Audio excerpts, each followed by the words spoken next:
The love I have for lemon balm is fairly new. The first time I grew it was in the summer of 2019 in a planter box on my back porch. I decided to purchase a little lemon balm plant for I think something around $5 from Home Hardware because it sounded like it would taste good. I had no idea the vast amount of health benefits and fun magical properties that are in correspondence with lemon balm.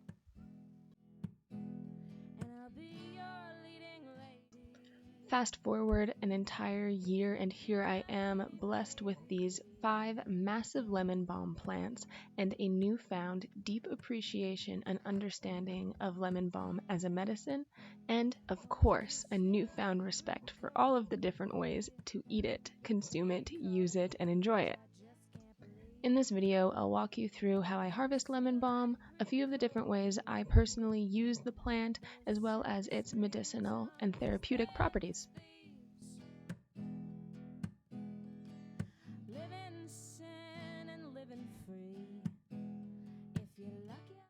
I think the first notable mention about lemon balm is how easy and prolific it grows. This summer, I've definitely bitten off maybe more than I can chew with the garden here at tamTERRA. We have built a lot of beds and invested a lot of time and energy into getting a variety of different crops growing. So it is very nice to not have to micromanage and monitor the lemon balm growth. It grows very well in our zone, and it's something that I can just water once in the morning and not have to baby too much. A very big contributing factor to the ease of growing lemon balm would be the fact that it's actually used in bug repellent sprays or DIY bug repellent creams often, so I have little to absolutely no problems with pests, which is something that if you've ever gardened you know is a huge relief to not have to worry about. Harvesting lemon balm is extremely simple. You just cut the stem close to the base of the plant. I usually like to leave about an inch or so depending on the new growth of the plant. Because where I'm at I will get at least 2 harvests off of these plants, I leave just enough foliage on the plant for it to get adequate sun in order to continue growing. Oh, been sleeping too sound to let you go. Why tell me that I'm selfish? Don't you think I know? Been sleeping too sound to let you go. You can use lemon balm both fresh and dried. Because I have so many plants and we end up getting 2, potentially 3 harvests off of these lemon balm plants, I dry a lot of lemon balm. However, I do like to use it in some juices or smoothies in the morning because it does have a very fresh lemon flavor. Because of this fresh lemon flavor, we've often just tossed several leaves into a salad mix or even just wrapped fish like salmon up in the leaves themselves. The leaves are a little bit fuzzy feeling when you're eating them, so as long as you don't mind that texture, they provide excellent flavor to your dishes. Now, is any video about a herb complete if you don't mention the tea potential? Lemon balm has a very lemony citrus flavor. It is very mild and gentle. This makes it perfect for being a tea unto itself or adding in to any other tea blend.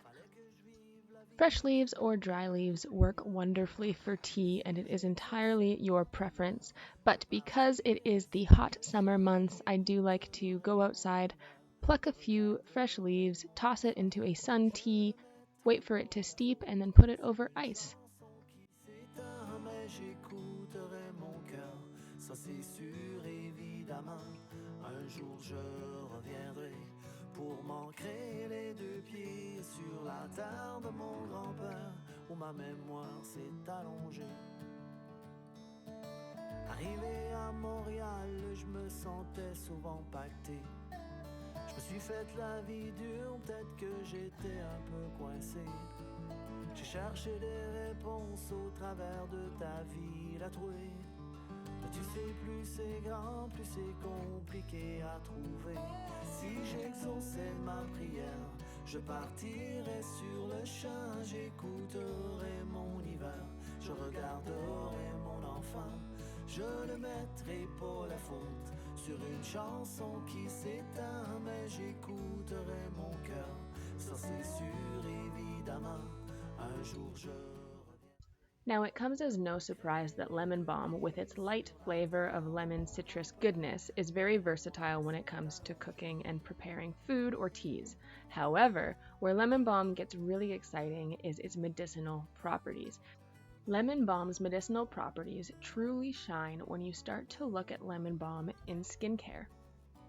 Lemon balm is rich in antioxidants, which is incredibly beneficial when consumed or applied topically. It penetrates deep in the skin to help with UV protection, and it not only protects against the signs of aging, but also helps reverse the signs of damaged skin from sunlight or UV rays, and decreases the appearance of wrinkles. Lemon balm is also antiviral as well as astringent. It's great for people who have oily skin or are prone to acne for these reasons. I also recommend using lemon balm in skincare due to its anti-inflammatory abilities as well as its ability to increase blood circulation. These are both attributes that help in not only preventing skin damage but also healing existing damage. La terre de mon grand-père, où ma mémoire s'est allongée.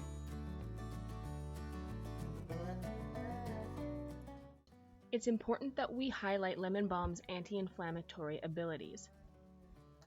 Inflammation is a prolific issue in our society. It looks very different in many of us. However, every human at some point suffers from some type of inflammation. Whether the inflammation causes a health issue or is a side effect of an existing health issue, inflammation is something we are constantly combating. Lemon balm's versatility when it comes to combating inflammation is one of the main reasons why I will never go without it in my herb garden. Lemon balm is great to use for inflammation topically with things like eczema and psoriasis, even acne, scarring, sunburns, and any kind of scrape or burn. Lemon balm doubles down on its anti-inflammatory ability because you consume it internally as well. In teas or even in cooking, lemon balm is extremely cooling and great for anti-inflammatory intentions, especially if you're working on something like irritable bowel syndrome, Crohn's disease, leaky gut. All of these issues are heavily related to the inflammation in our bodies. This is why consuming lemon balm as well as using it topically for its anti-inflammatory abilities is my main intention when growing this herb.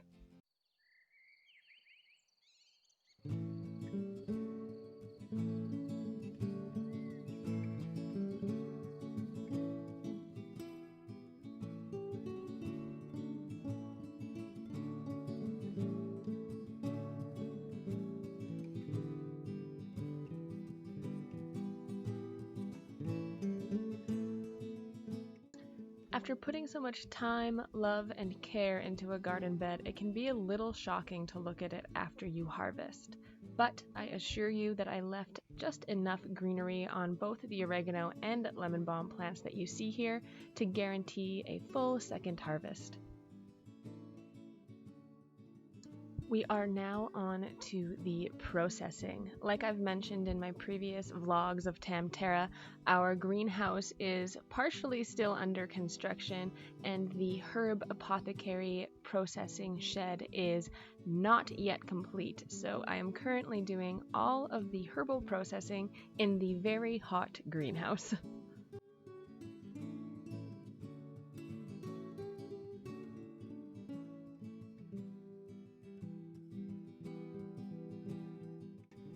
Drying lemon balm is truly a breeze. All you're going to need is a string of some sort, some scissors, and a tabletop in order to spread out your lemon balm, bundle it, wrap it up, and hang it to dry. I also like to have handy a little bucket for any extra compost and another tray that I can keep usable pieces of lemon balm that are too small to tie up. This step in the process is a little bit OCD, but trust me, if you like neat, even bundles, I highly recommend separating your herbs into sizes. I usually do 3 different sizes, really big, the normal average, and then all the tiny little ones that don't quite fit into any of the other bundles. After they are sorted into their sizes, I will clump them into their separate bundles and then clear off about 2 inches of the stem in order to have a clear, leaf-free stem to tie the string around. With lemon balm, the actual leaves are quite far apart, so it makes drying extremely easy. This is the reason why I feel comfortable putting more lemon balm in a single bundle, because the leaves themselves are quite spaced out and there's lots of air circulation. But your bundles, so it's all up to you.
I've talked lots about how I'm a firm believer that plants are medicine and that what we eat can shape, change, and heavily influence how we experience life.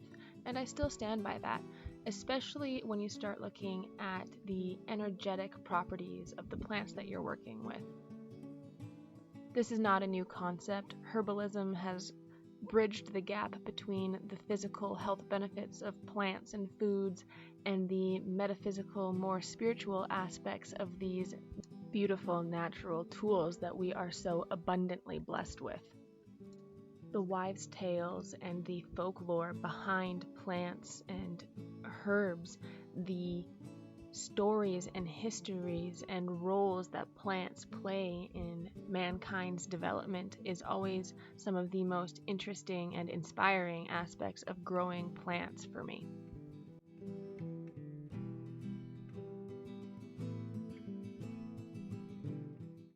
I don't think it does any plant justice, including lemon balm, if you only talk about the therapeutic and medicinal benefits without including some of the metaphysical and more magically inclined associations.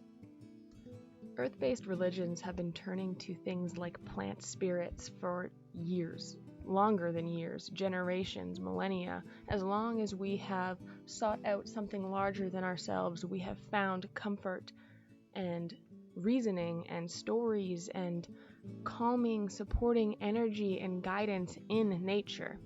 And working with plants closely via herbalism or magic work has always provided humans with a balancing aspect, something to help get us through the day, be it with the medicinal benefits or with the energetic implications of a plant. Lemon balm is strongly associated with the element of water. It's amazing to learn the magical correspondence and to now understand the medical and scientific properties of a plant. Lemon balm's ability to help soothe inflammation in the body and to help cool our digestive system no doubt played a large role in this magical association with the water element.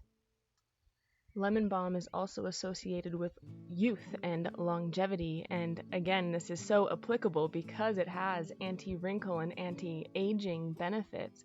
It blows my mind that when these magical correspondences were drawn and these connections were made to the plant, they had no way of telling that scientifically it helped the inflammation and it helped reduce redness and spots and wrinkles in the skin. They didn't know that, but they observed and they worked with and they held space for the energy of the plant and the benefits of the plant to show themselves to us, and they learnt from them, therefore creating these magical constructs and and these identities with these plants, the relationship of this plant is often called upon to help cure things like insomnia, poor concentration, low self-esteem, and to help get rid of nightmares.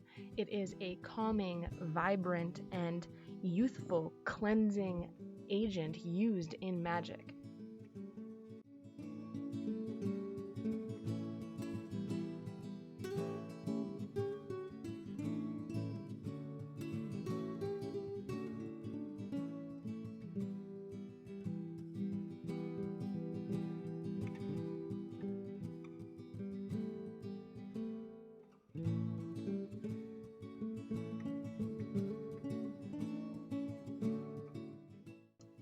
I think information is great, but integration is far more important. So before I say adieu, I thought it would be prudent to share a tea recipe with you that is often used, and I use as well, to help combat anxiety and stress, especially before bed. It involves both lemon balm, nutmeg, angelica root, and chamomile. All of these herbs are used magically, medicinally, and therapeutically for stress and to help regulate heightened emotions like anxiety or even depression. If you struggle at all with sleeping or simply with being stressed out and anxious like most of us do in 2020, then I would highly suggest trying some combination of these herbs in a tea. The exact balance really doesn't matter and is a lot more reliant on your personal flavor and taste preferences than actual medicinal properties, so feel free to play around with the ratios.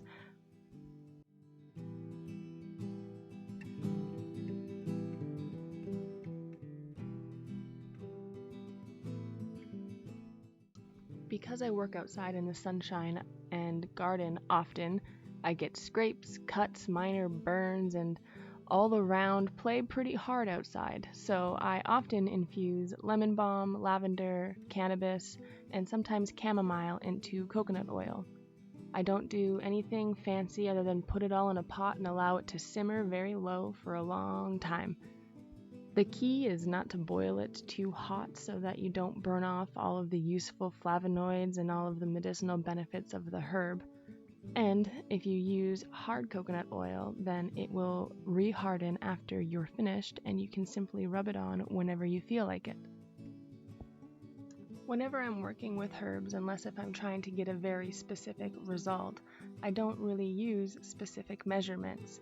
I play around very intuitively and with my general knowledge of herbs, but if you are interested in more detailed recipes like my rosewater video I've previously posted, let me know in the comments below and I will be more than glad to share my DIY creams, bug repellents, and other just fun home projects that I make with all of the herbs that I grow here. I have really been enjoying sharing with you guys my new learnings and the lessons I've taken away from growing and harvesting herbs and all of these projects. If you are enjoying these tamTERRA Grow vlogs, let me know in the comments below.